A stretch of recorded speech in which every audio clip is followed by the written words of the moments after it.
Hello, mayong gabi Tulong po ta sa pulong sa Ginoo.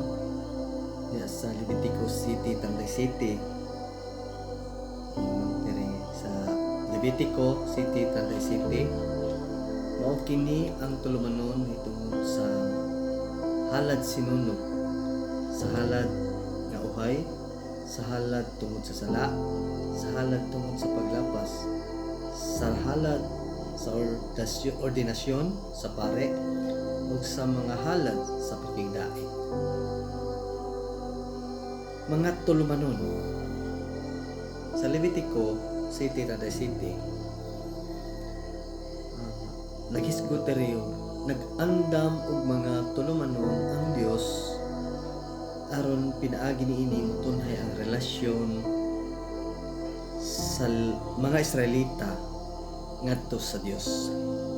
Aduna siya'y mga lagda, mga timaan alang sa tanang bahin sa kinabuhi sa mga Israelita. Una, ang pagkaon, kaduha ang pamilya, katulo ang politika, kaupat ang edukasyon, ang kalima ekonomiya, ikaunom ug ang ilang pagsimba. Kining mga lagdaa o mga timailhan nabahin sa tulo kamatang. Una, ang tulumanon sa seremonyas nga nagsubay sa hustong ritual sa relihiyon. Ikaduha, ang mga balaod alang sa katilingban nga nagdumala bahin sa kinabuhing sexual.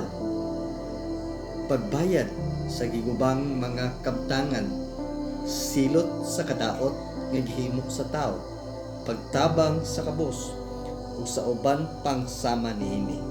Ug ang ikatulo, ang kasuguang moral nga nagsubay sa mga prinsipyo sa lihok sa tao nga angay sa katilingban. Bisag kadaghanan niini nga mga tulumanon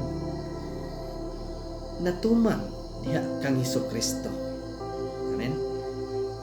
Anaa sa Levitico ang pangunang sumbalan sa Kristohanong binuhatan or gawi.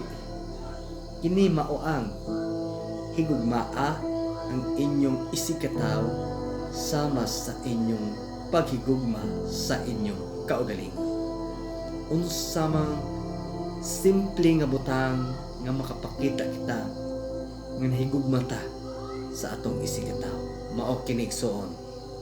Sulti siya, naghigugma siya sa Dios tungod ni Kristo Jesus nga namatay dito sa cross sa Kalbaryo. Daghang salamat sa tanang hiusa kang Kristo Jesus.